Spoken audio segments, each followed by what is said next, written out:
What is up, Arrow fans? I'm Tom from ZD Comics, and welcome to my review of Arrow Season 3, Episode 10, Left Behind. So, the mid-season finale of Arrow Season 3 resulted in Arrow's death from Ra's al Ghul, and it was so badass. But first, before I get into the summary of this episode, this will be filled with spoilers. I'm not doing a non-spoiler review. I'm done with that. I'm just jumping right into the episode. So if you haven't seen the episode, watch it. Come back to this part of my review. Let's get started. So it's been 3 days since Arrow left to fight the Demon's Head. Arsenal and Diggle, wearing the hood, go after a man named Danny the Brick Brickwell. While tracking down Brick, they find a warehouse with burned evidence. They find a burnt body, later found out to be Jose Anton, who Oliver tracked down after the Slade Wilson event, and a piece of paper with unknown numbers on them. Malcolm Merlin enters the mix, breaking the news and evidence of Arrow's death. He found evidence of a sword, the same sword that Ra's al Ghul used to kill him, because what the Demon's Head is, and what he does, is he leaves the evidence of his, killing tool behind. It's just a common, tradition that they do when he kills people. So Felicity emotionally tells Palmer to stop the Atom Project because it won't bring back Hannah. She interrupts when Diggle finds out that the numbers on Brickwell's warehouse are case numbers, and that Brick is planning on destroying evidence from past mobsters and gangsters that Arrow defeated after the Slade Wilson attack. So his plan is to take away the evidence, burn all of that, so all the people that Arrow, brought in after the Slade Wilson attack, they can all become free, so he can use them as a plan to take over the Glades. So, they fail to retrieve the evidence before Brick does. Diggle, while fighting Brick, learned that he has superhuman abilities because he withstood a gunshot to the head. Brick assembles a gang of criminals to take over the Glades. Felicity leaves Palmer due to his ambition to save the city, because after Felicity found out that Arrow's dead, she's like, I can't have Palmer trying to save the city and him dying as well. But now let's talk about the flashbacks, because that's everything that happened in the future, or I guess the present day of this episode. But the flashbacks start with Waller telling Oliver and Maceo to track down the alpha substance from the Hong Kong government lab. They succeed, and Oliver managed to slip a tracking device in one of the men's pants to help Maceo find Tatsu, aka Katana. So let's talk about the good and the bad of this episode. I'm going to start out with the bad because there's only 2 things I wrote down, and there's 3 good things I liked about this episode. The first thing I didn't like about this episode was the emotional Felicity. She was so freaking annoying. I mean, okay, I know Oliver died, but the way she took it was just really annoying. Now, Diggle and Arsenal, they took it pretty well. I mean, they definitely are guys, so they don't they don't show their emotion as much. But Felicity, she's too emotional, and it was very annoying to see her talk to Ray Palmer, telling him not to save the city.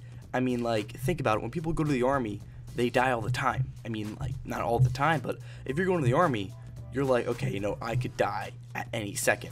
And that's what people do when they become superheroes. So it's kind of annoying to see Felicity say and telling people who just want to save other people to not do it because they might die. They know that. Duh, Felicity. So I guess I just didn't really enjoy that part. Now the other part is the No Lazarus Pit. So at the end of the episode, yes, guess what? Maceo is the one who revived Oliver back to life with the help of Tatsu, aka Katana.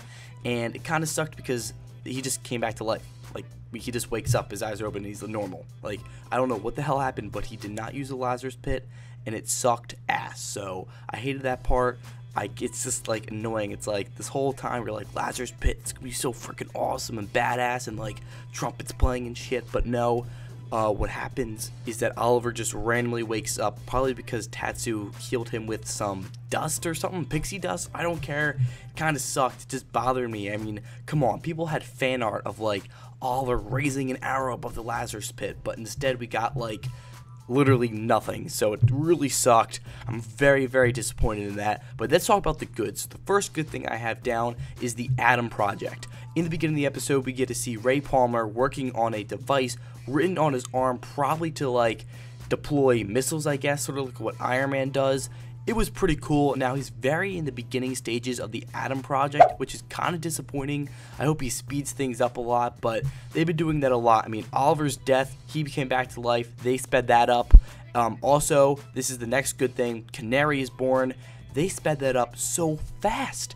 at the end of the episode, Canary just like, Canary's, oh god, Oliver's dead, looks at her sister's stuff and was like, well, I'm just gonna become Canary now.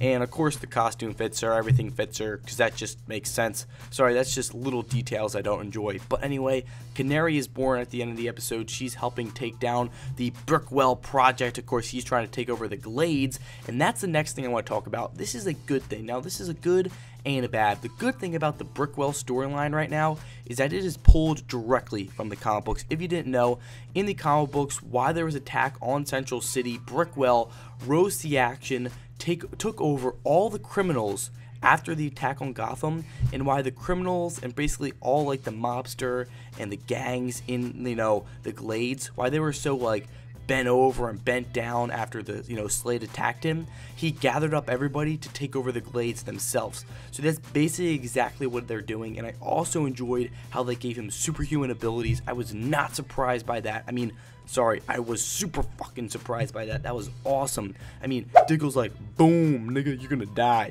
And then all of a sudden, Brickwell's like, yeah, I don't really care. You can shoot me in the head. I have superhuman abilities, just like he does in the comics. That was also a good thing. The only bad thing about it is that they just reuse the same storyline over and over again.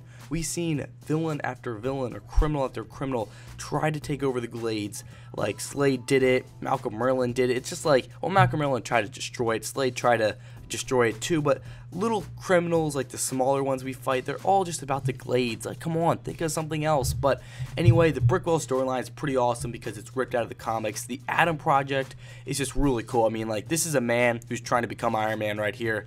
We also got Canary. Black Canary is born. The bad side is that there is no Lazarus Pit, and Felicity's emotional troubles are just kind of bothering me. That was the summary and my thoughts on this review. I give it like, a 7.5 out of 10. I gotta say, Oliver not coming back with the Lazarus Pit is really disappointing, but I want to hear your review in the comment section down below. If you have any comments or questions, please post them down below. Like this video, subscribe to my channel if you're new. I'm Tommy from Z&D Comics, and thank you for watching.